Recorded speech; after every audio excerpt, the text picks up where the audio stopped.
Hey everybody, welcome to another episode of Throwback Thursday. Today we're traveling back 15 years to 2007 and to take a look at what maybe for a lot of people born in the 90s might have been their first introduction to miniature wargaming. I'm talking about Heroscape, and in particular Heroscape, the Battle of All Time Marvel Edition. This was a build and battle pre-painted tactical war game that pitted two different forces against each other. It had its own universe, which actually is just recently relaunched from Hasbro with a fantasy setting, and also had some branded content. I managed to get my hands on a copy of the Marvel Edition because Jay found it in his basement. And I thought with the new edition coming out from Hasbro, it'd be a perfect time to do a Throwback Thursday, go back in time 15 years and show this off. This was a game that, because it was so easy to enter into, the models are pre-painted, even the battlefield came in the box and you would assemble it through hex tiles. It was very accessible, and honestly, even though at the time I was more of a veteran hobbyist and I kind of dismissed it, had a big impact on the world of miniature wargaming as Hasbro basically took a step back into creating sort of like a wargaming style game. This one in particular shows you what was going on with the Marvel license at the time and includes 10 very interesting pre-painted miniatures for both sort of the good guys and the bad guys, including some Avengers, some cosmic models, a whole bunch of sort of like classic archetypal villains, and even some big train pieces, a big ruined warehouse for you to play through as well. So it was enough for two players to play the game almost indefinitely and could be combined with other sets to expand the range, introduce more heroes and villains, and do something very similar to what Atomic Mass Games is doing right now with Marvel Crisis Protocol in a way that had an almost invisible buried entry. If you just open the box like I did, Jay had an unpunched version of this, you can set up and play in under 10 minutes. So I'm going to teach you the ropes, show you what it was like to play Heroscape Marvel Edition, and sort of welcome back this intellectual property into the world as it'll be coming through Hasbro Pulse relatively soon. There it is, the Heroscape Marvel game set. The conflict begins, pitting the Avengers against a whole rogues gallery of bad guys. I have it all set up for the first mission called Avengers Assemble, and this is the contents in the box. All these miniatures are pre-painted, even the basing texture is a sticker, which I think is really cool. And for the good guys, you got Hulk and Silver Surfer, Iron Man, Captain America, and Spider-Man.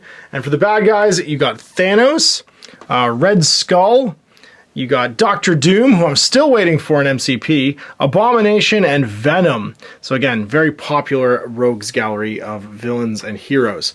And there's two ways to play the game. The first basic way is literally just if you hit, you're dead to the death using the scenario setups, and you get a grid map for how to set up all your scenarios at the end of the game.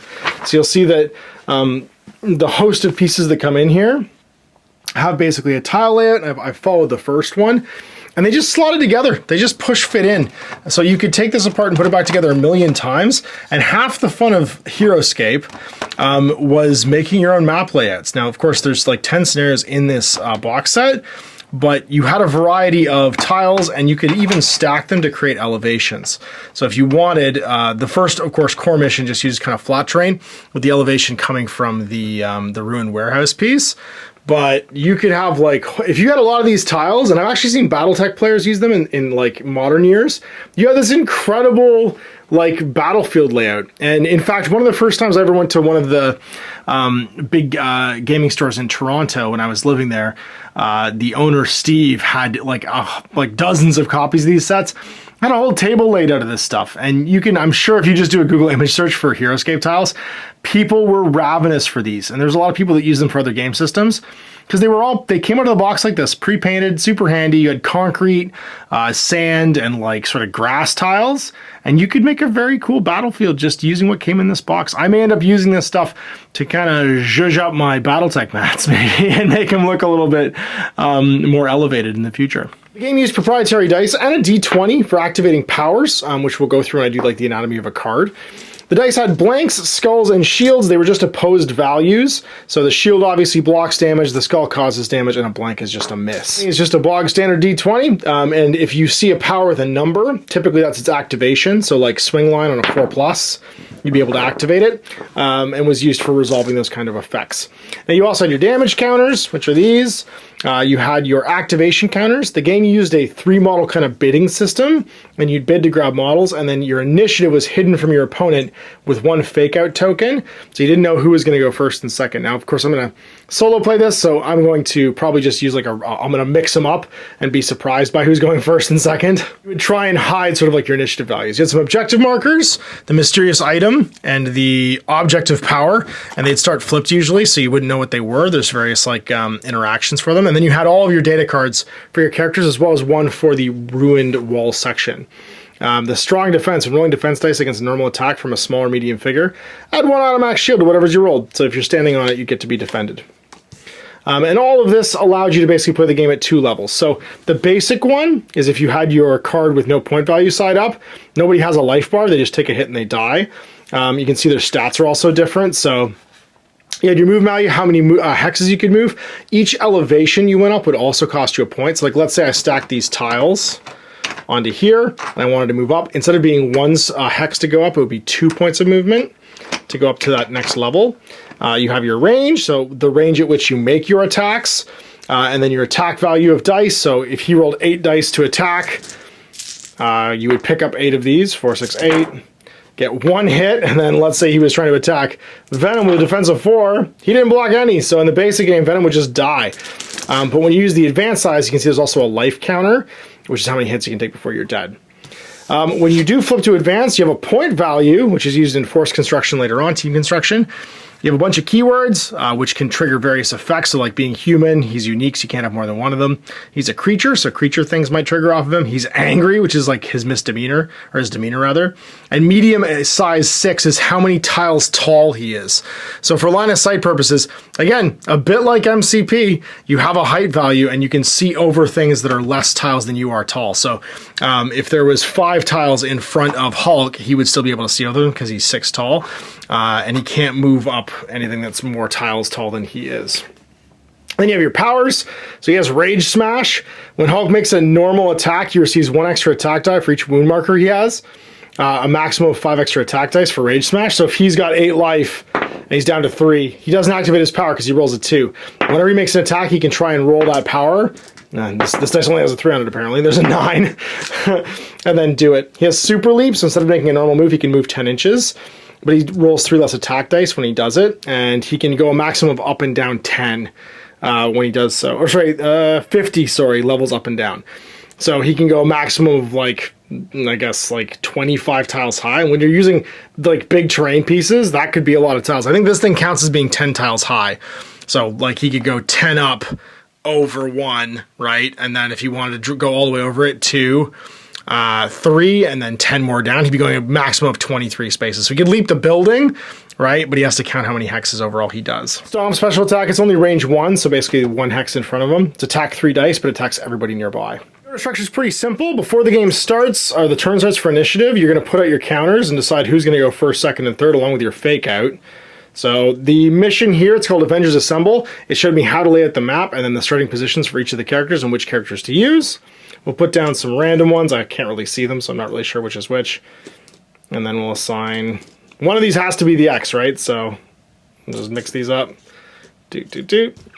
And then we'll decide that, let's say, Captain America's going to go first. Spider-Man's going to go second, and Iron Man's going to go third, and we'll have the fake out on Iron Man. Start the turn, let's see what everybody can do. Spider-Man, he's got a move of 6, 5 life, range of 1 for his attacks. His attack value is 4 dice, his defense value is 4 dice. He's a human, unique hero, crime fighter, tricky and medium 5, so he's 5 tiles tall. He has a Spidey sense on an 11. If he's attacked by an opponent's figure and at least 1 skull's rolled, roll the 20-sided dice. On a roll of 1 to 10, roll defense dice as normal. If you roll 11 to 20, Spider-Man just takes no damage, and he can immediately use his swing line at 4 special power. So he can just do this for free. So every time he gets attacked, just on an 11 plus, he just don't do anything and he flies away from you. So not having a lot of life or defense, his spider sense protects him. Swing line is kind of like the Super Leap from Hulk, except it's 40 levels up and down. And he counts as having a move of 4, so he moves 4 tiles just like without worrying about any kind of terrain or models. And then finally, as a web special attack, it's a range 4, attack 3. Figures roll 1 less defense dice when defending against the web attack. So he's kind of like, he's a hitty piece. And the last piece on the card is where you measure line of sight from. So the green dot, which is his head. So when you're getting out and actually looking if someone can see someone, you have to be able to draw a line from that point. And then where they can see. So anyone who can see just the body, or any part of Spider-Man's body, has line of sight to him. Now for Cap, his shield doesn't count. So if you can only see his shield, you can't actually see him. But if you can see any part of his body, then he can be seen and his head can be seen. He's got 5 life, move 5, range 1, attack 6, defense 6. He's a human, unique hero, soldier, valiant, and medium. He's got a shield throw special attack at range 5 with 4 attack dice, and when he makes the attack, he can make 2 additional attacks, but can't target the same figure more than once. He basically bounces his shield off people. He's a tactician. All friendly figures adjacent to him add 1 extra dice to their attack and 1 extra dice to their defense rolls, because he's a leader. And then counter-strike when rolling defense dice against a normal attack from an adjacent attacking figure. All excess shields count as unblockable hits on the attacking figure. So if you hit him and don't do damage with his super high defense, you will have a big bad day. Man has double attack. He can attack twice because he's so well armed. Flying when counting spaces for Iron Man's movement, ignore elevations. Iron Man can fly over water without stopping, pass over figures without becoming engaged, and fly over obstacles such as ruins. When Iron Man starts to fly, if he's engaged, he'll just leave without taking any engagement attacks. So you can basically hit somebody when they walk away from you in this game. He's a human, unique hero, adventurer, arrogant, and medium 5 with 4 life. So he had a lower life than everyone because he's not actually a superhero. He's just in a really cool suit. And then he's move 6, range 6, attack 4, defense 6. Baddies, we already went through Abomination, right? He can super leap and stomp just like Hulk can. So same sort of abilities. Has 8 life, move 5, range 1, attack 7, defense 6. Human, unique hero, creature, ferocious, and medium 6. The anti-Hulk, he's almost exactly the same except he doesn't have the rage superpower. And then Dr. Doom, he has Mind Exchange on a 17. After taking a turn with Dr. Doom, you can choose any unique hero figure within 4 in line of sight. Roll 20-sided dice on a 17 or higher, just temporarily taking control of a hero and take a turn with them. You can make people fight. And he's flying just like Iron Man is. He's got 4 life, move 6, range 6, attack 5, defense 6, 245 points. Finally, Venom, symbiote, unique hero, vigilante, ferocious, medium 5. He's got 5 life, move 6, range 1, attack 6, defense 4. So he's better at hitting than defending. But he's got Spider Sense 14, so he's not as good at it as Spider-Man is, but he can avoid all that damage and do the same swing line move if he's being attacked. And he also has a web special attack, range 4, attack 3. Figures roll 1 less defense dice. So he's like a fightier Spider-Man, but not as defendy. We're set up to play. So initiative roll, both sides roll a die. Whoever rolls higher has the initiative for the turn. So 18 for the bad guys. And they reveal their ones. We're just going to reveal them all, obviously, because I'm playing solo here. And 1 is going to be Venom. Range of 1, you would move 6 hexes. 1, 2, 3, 4, 5, 6. Can't quite make it to anybody. So he's just going to, I think, take a basic move and go 1, 2, 3, 4, 5, 6 and wait. That guy's a range of 1, so no one to attack. Oh, actually, he could do web special attack. He could go to here instead, and then do a web special attack into Iron Man. Range 4, attack 3. So he's going to roll 3 dice. He gets 3 skulls, and they roll 1 less defense dice. So Iron Man's got a defense of 6, though. He'll roll 5 dice. And block 1, so he's going to take 2 damage. So that puts 2 life damage onto Iron Man. He's half healthed already. And what Captain America is going to be able to go. He's the position 1. He didn't much like what happened to his friend there, so he's going to move 1, 2, and make a punch. He has an attack of 6 dice, trying to hit Venom. So rolling 6 dice into Venom, looking for skulls again. He gets 2. Venom's defense is 4, but before that, he does his Spider Sense on a 14. He fails, so he has to roll his defense dice. Blocks nothing, so he's going to take 2 as well. See from the damage output already on the first activation, it's a pretty quick game, frenetically speaking. So we're down to number 2. Abomination's going to go. Makes sense to super leap. He can go 10 when he does it, ignoring elevation. 1, 2, 3, 4, 5, 6, 7, 8, 9, 10. He's going to go, ha! Boom, and land next to Tony. He rolls 3 less attack dice when he super jumps.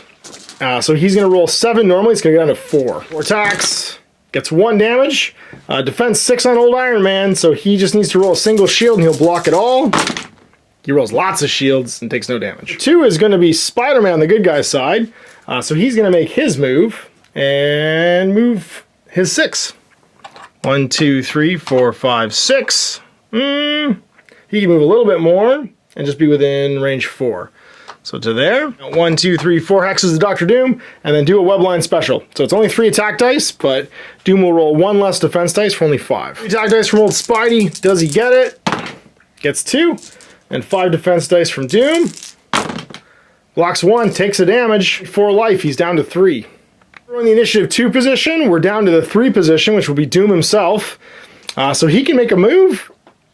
And he'll make a move of 6. So 1, 2, 3, 4, 5, 6. Point on Doom's head can see Steve's body, which means that the green point on the card has line of fire to the red point on Captain America. So he's going to roll his attack of 5 dice. Get him, Doom. 5 dice, 3 skulls. Now Cap, of course, has a defense of 6 with his cool vibranium shield. So let's see if he blocks any of it. Blocks it all. Counter-Strike doesn't get to go off, though, because he is not adjacent to Dr. Doom. But Doom can now attempt to mind control him. 1, 2, 3, 4. He's going to try to mind control, I think, Tony. He only needs a 17 to do it. Doesn't get it off. Mind exchange doesn't happen. Means Iron Man can go finally in the 3 position. He can't attack twice, so he's going to attack, I think, probably Venom. At a range of 6 and 4 attack dice. He rolls his 4 attack dice, looking against 4 defense dice. So 2 skulls. Venom's got a spider sense of 14. He gets away. Does all the damage and gets to immediately make a web move of 4. So he's going to go 1, 2, 3, 4, and go up 10 levels during it, because it's a web swing. Also, Iron Man got to roll an extra dice. Would have done 3 damage, actually, because he's next to his friend. If he wanted to attack Venom now, he would have to roll an additional 2. He'd get to roll an additional 2 defense dice, because he's more than 10 levels elevated to Cap. So Cap's going to try and switch gears and attack Abomination instead with his second. Not Cap, actually. Tony's going to try and attack Abomination with his second attack, because this way, he can't get away. So defense 6 against attack 5 now. 3 damage. Defense 6 on Abomination. Blocks 3, and that's it. No damage. The round complete. Round 1. It's into round 2. Players would roll for initiative again after they place their markers. First place, the Avengers roll a 14, and the Cabal rolls a 19 and gets to go first again. So revealing their order of operations, Doom's going to go first this time, and Cap's going to go first on the Avenger team. He's going to just take a blast and shoot into Captain America once again. Defense 6 against his attack of 6. So 6 attack dice going into Steve Rogers for 3 damage. He gets to roll 6 defense dice with his vibranium shield and block 2 of it, so he's going to take 1. And Doom didn't move because he wanted to stay in line of sight. He's going to then try and do his mind exchange and try and take over Iron Man's brain on a 17. No, 15 will not do it. Activation ends, and that means that it's going to be Captain America getting to go. Let's get to move. So he's going to go 1, 2. He was in engagement range of Abomination. He's going to make his shield throw. So the shield throw is he had to attack up to 3 times. Everyone has to be within range 5. So he's going to start off 4 attack dice into Doom. Doom for 1. Doom's defense is 6, though. So he's probably going to laugh at this. He sure does. Attack Abomination afterwards for 1. Abomination's defense is 6 as well. Woof, and just barely blocks it. In the 2 position is going to be Venom. He's a swing line and move 4 again. 1, 2, 3, and jump down on Iron Man. 6 dice attack into him and get 2. Iron Man's defense is 6. Block it all. Iron Man was also in the 2 position. He's going to attack Venom back. He's going to move because he wants to be next to Steve. He's going to fly over to here. Now his flight ability lets him ignore the intervening models while he moves. The extra attack dice as well. So he's going to get 5 attack dice then into Venom. See if he can hit him. Because he has line of fire. Gets 2 hits. Venom's only got 4 defense dice, but on a 14, he gets his spider senses. He does not. So with 4 defense dice, does he take any damage? He takes 1, goes to 3. So he's going to attack again. Because of the inspiring leadership of Steve, get 3 damage. Spider sense trigger. It does not. Oh no, 4 defense dice. Blocks all 3. So Abomination gets to go. He can do his leap. He's only range 1, so he's going to have to if he wants to get to him, because Venom's now in the way. Leaping, 1, 2, 3, 4. He'll roll 3 less dice, down to 4. Wants to finish off Iron Man, so 4 attack dice in Iron Man. Gets 1 damage.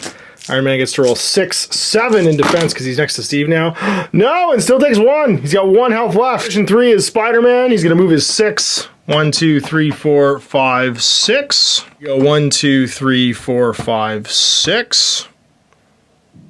or 6, yeah, to there. So you can see Venom. For that web attack, it's going to be 1, 2, 3, 4 away. So he'll get it. He's not adjacent to the boss, though. So he's only rolling 3 dice. But Venom's only going to roll 3 dice back. Nothing. Does Venom pop away? No. Turn 2. Iron Man and Venom both badly damaged. 20 for the Avengers this time. They definitely get the jump. All right, revealing who's going first. It's Cap with the decoy. Then Iron Man, then Spidey going third. Abomination going first this time on the bad guy team, followed by Dr. Doom and then Venom. Cap's going to go first, and he's just going to hammer Kashlammer with his shield throw, attacking everybody because they're all in range, they're all in line of sight. So it's going to be a grand total of 4 dice, starting with Venom. 1 damage. Does Venom pop away on a 14? He does! So cancels it and goes back up in the building. Then attacking Abomination on 4.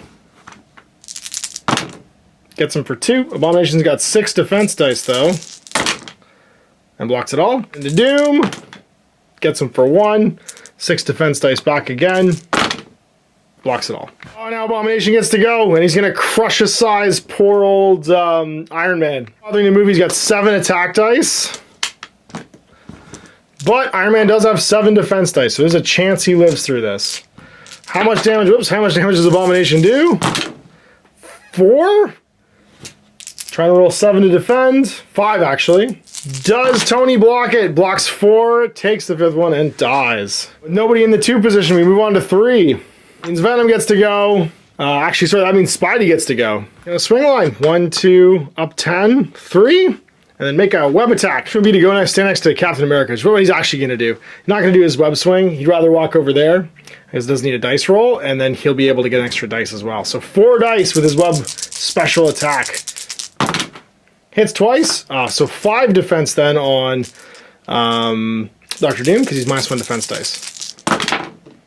Takes 1. Goes to 2. Gets to go. He'll use his swing line on a 4+. No, he fails. Stands there and doesn't do a move.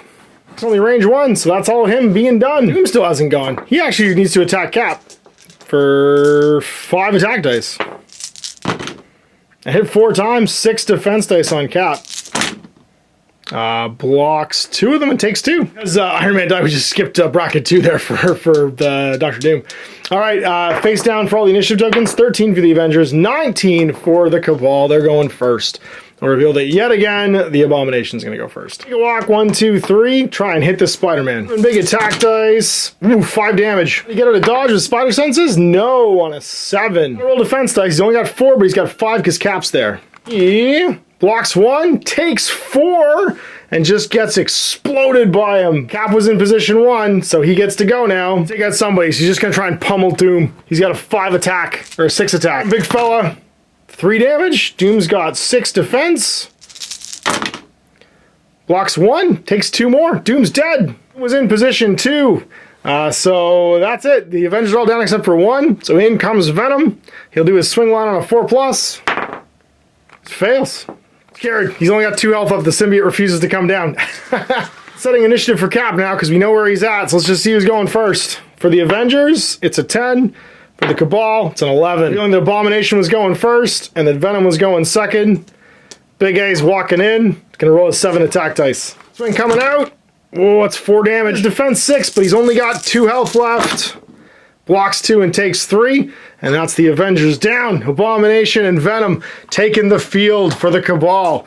And that's it. The first Avengers Assemble mission for Heroscape Marvel Edition from back in 2007. Trying to look at this through the eyes of not me in 2007. I mean, in 2007, I was picking up first edition Infinity, right? Like I was doing very different games from this. I'm trying to look at this through like Cash's eyes. If my son saw this today, and spoiler, he has, and he freaked out. This is the coolest thing ever as a first war game. It combines like customization and building with like wonderfully pre-painted, honestly for the time, miniatures that look sharp and great on the battlefield. I've seen people's paint jobs like that are just like the same as these. These are actually really relatively high quality. There's some washing and definition. There's plenty on here. They make for an evocative game. The game has just enough special rules that the models feel fun, right? Like Spider-Man can twitch and get out of the way. You can take people's minds with Dr. Doom, and Iron Man can fly around and blast people with both hands. That it does sort of like evoke that feeling of a Marvel game.